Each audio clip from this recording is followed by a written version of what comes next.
What's up, Aaron, Canadian Looney? Let's get into this. So these drones are available, easy to get. They're incredible. I'll show you some footage of what it can do, but they're having a problem in our correctional services system.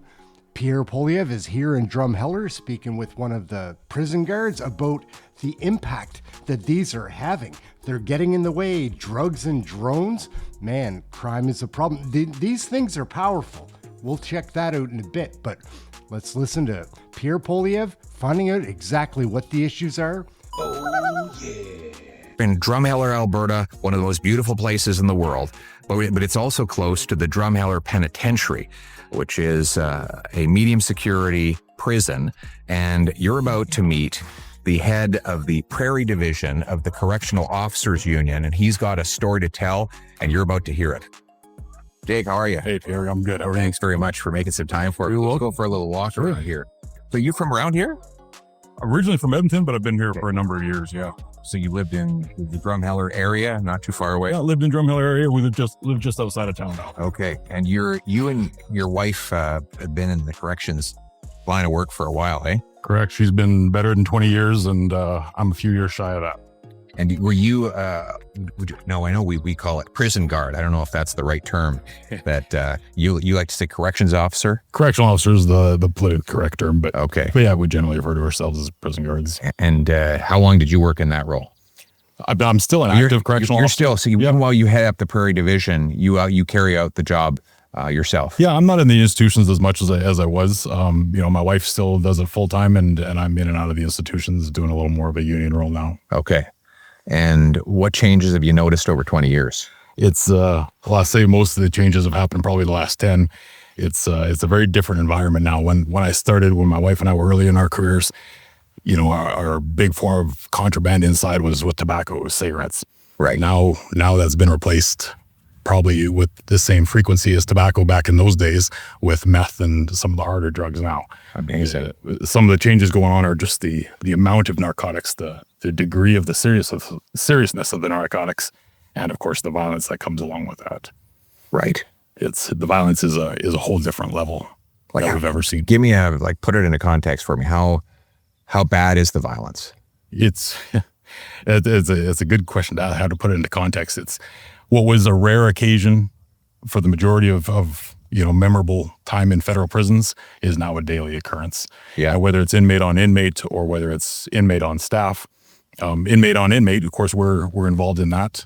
And when it's directed to us, there was one time that was a rare occurrence, and that's no longer the case. And at the Drumheller Penitentiary, how often, let's say a week, would you see a really serious violent incident? Oh, it's one of those things that's a little bit hard to quantify that way. You can have weeks where it's very calm and you see very little, and then you have what appears to just be a brash of stabbings or beatings, and they come in waves, I suppose. And how do they get the knives and the weapons? How does that happen? That's one thing that is a little bit similar to the movies. Is they're creative bunch of people. They come up with all kinds of things, taking infrastructure apart, and now we've got drones and things like that, providing instruments into the institutions too. So the drones, how do they do it? Do they drop it from the sky? Yeah. They just like that. And they go over, there's an area where the prisoners get their outdoor time. That's right. And how does a prisoner know where to go to find the thing that was dropped from the sky? I guess it was a text message they get? The technology now attached to that is, it's, of course, one of the things they drop a lot of is cell phones, which provides them technology to arrange the next drop. And they'll time it to the rec periods or to movement periods. And that's certainly not unique to Drumheller Institution. We're seeing that in federal pens across the country.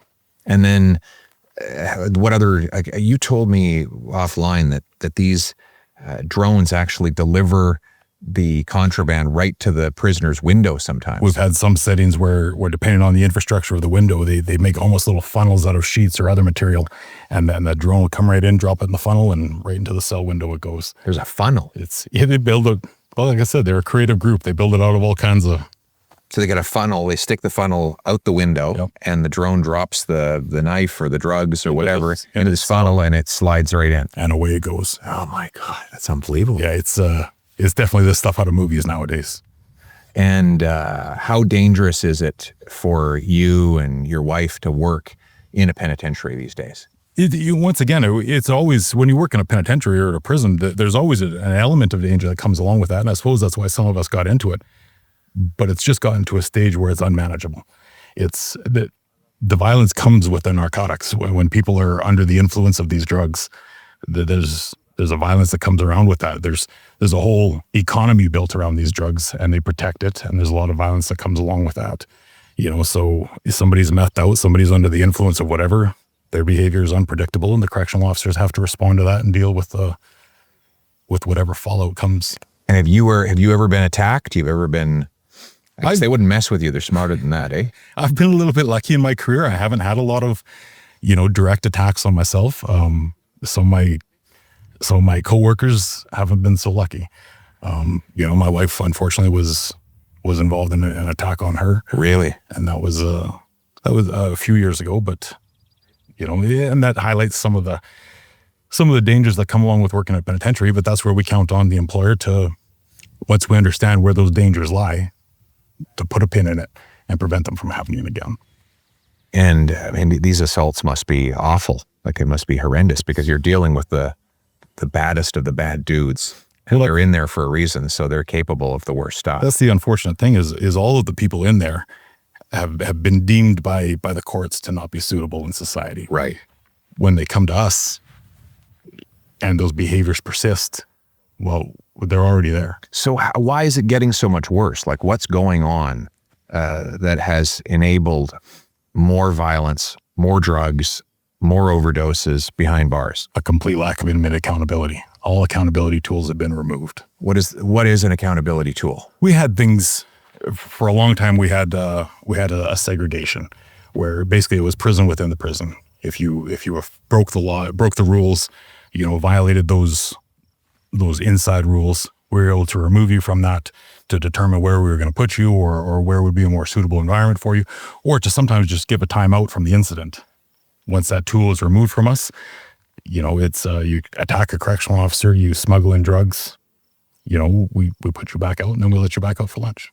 Just like that? Just like that. So there's really no consequence in the prison for bad behavior? Consequences are a thing of the past. So then the prisoner has no incentive to behave well? That's in a nutshell, yeah. And so if, let's say, a prisoner just lashes out violently, 8 a.m. around the breakfast mess hall, flips out, attacks somebody, what would happen to him? There's a few tools they'll look at. They'll deem him, whether it's appropriate to move into another institution, if there's logistical concerns around that. Sometimes there are, sometimes there's not. A lot of times he goes back to his cell. We lock him up for a period of time, and then we let him out for morning rec time. The same day? The same day. So he might he smash somebody's face in. Yep. He goes back to his cell, and then he's out again enjoying the fresh air. In some instances, absolutely. Wow. So it's no wonder. And whereas before, he would have been segregated? Right away, we would have gone down. We would have isolated him from the problem that he was causing. We would have isolated him in segregation and reassessed from there. But at least for that period of time, he was no longer a danger to himself or to others. Wow. And what about the drugs? How many, I'm not going to nail you down for an exact number, but like in a week, how many overdoses would you see in a prison? Once again, that varies a little bit. I was in Drumheller Institution this morning, and they were responding to overdoses. I believe there was 2 last night. Wow. And once again, it'll come in waves. We'll have a period of a few days where we won't have anything. And then the peers I work with there, and once again at other institutions too, uncountable the number of overdoses they respond to. Right. It's turned into something that was there for emergencies in the odd time that you would ever use it, and now it is just standard practice. Really? It's turned into an almost non-reportable incident. It's just so common. Just so common. So you got drugs, you got violence, you've got lack of accountability. And all of those are completely linked together. You remove 2 of those key portions, a lot of the other ones get solved. Drugs and what's the other one? I think drugs and accountability, if we put a pin in those, the violence it's still a federal prison. You're still going to have a degree you still have the bad people of society there. But that drug economy fuels violence. Yeah.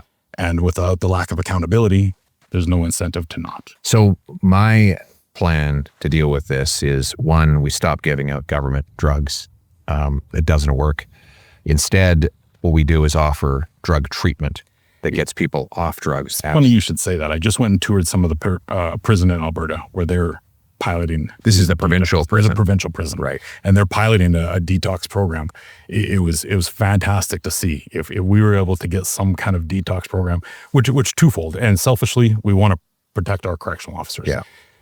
From a public safety point of view, all of these people, the majority of these people are going to be released back out onto the streets. Yeah. This is their opportunity to come to prison, get clean, and hopefully rehabilitate back onto the street. Right. I think these detox things have got to be the way of the future.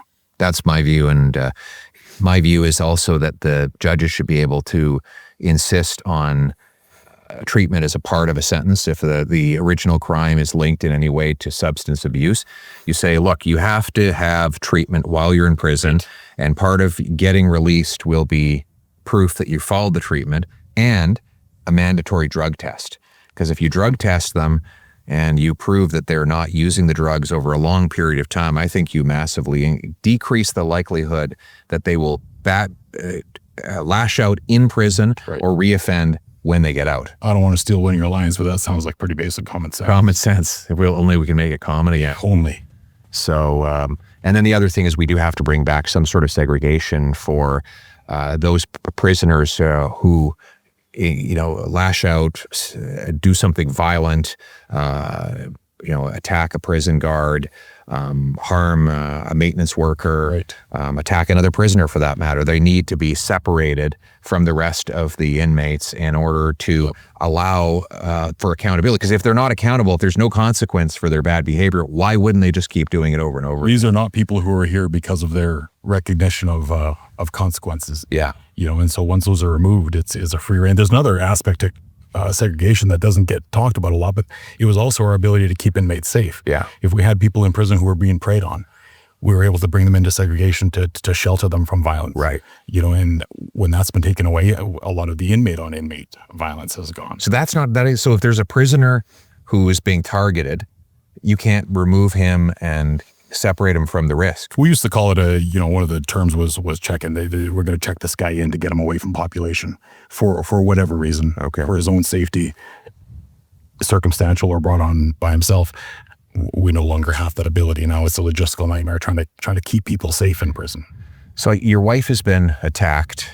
You live in danger. You see your compatriots who do this job at risk of being attacked. Why do you do this job? Why would you want to go into a place where there's dangerous people who could pull out a sharp object and stab you at any time, who could punch you in the nose, could slit your throat?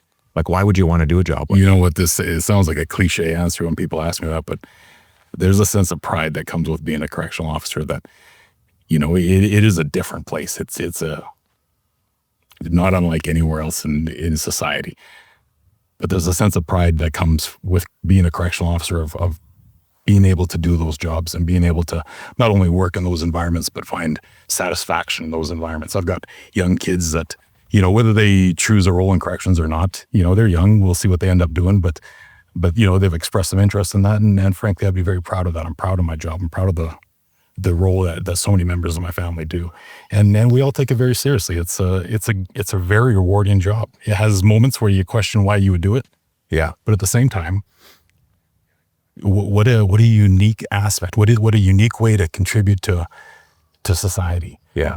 By doing this job that frankly a lot of people don't know exists, and I get it, it's tucked away. But at the same time, we get the privilege of doing a job that not a lot of other people would want to. Wow. You got spine of steel, my friend.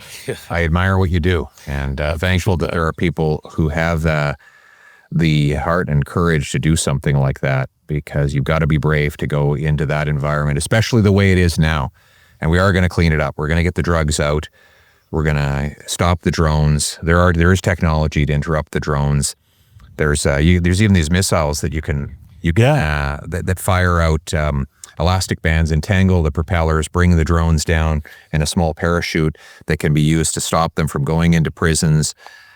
There's stronger penalties within the prison. There's the drug treatment that will clean people up. Those are the ways that we're going to turn a prison into a repair shop If someone goes in, what they should be. yeah, if you're ever going to get out, then you need to be repaired so that there's no reoffense. And we also need to ensure that the very bad guys don't get out at all. And finally, we're going to repeal C-83, which is the liberal law allowing Paul Bernardo and others like him to go into medium security penitentiaries like Drumheller. It's crazy that a multiple murderer could be in a drum or other medium security facilities where they have that kind of freedom.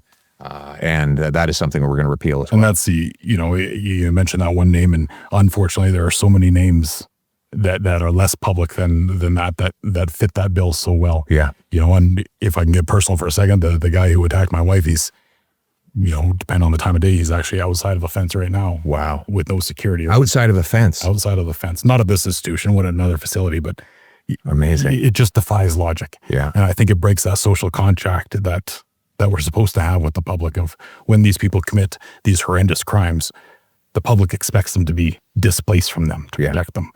And I think that's a contract that is in some violation. It is right now. We're going to put the contract back in place and bring security and safety back to the communities and also to the people who keep our streets safe. And that includes, of course, the correctional officers like yourself.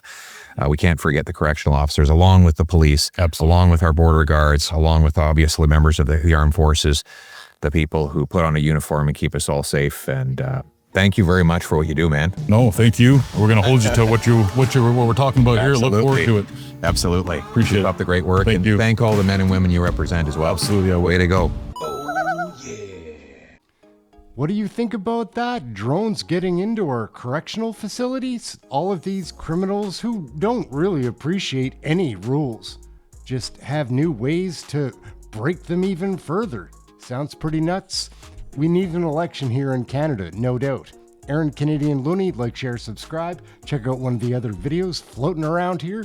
We'll catch you in the next video. Thank you for watching this one. Get your Canadian federal politics right here.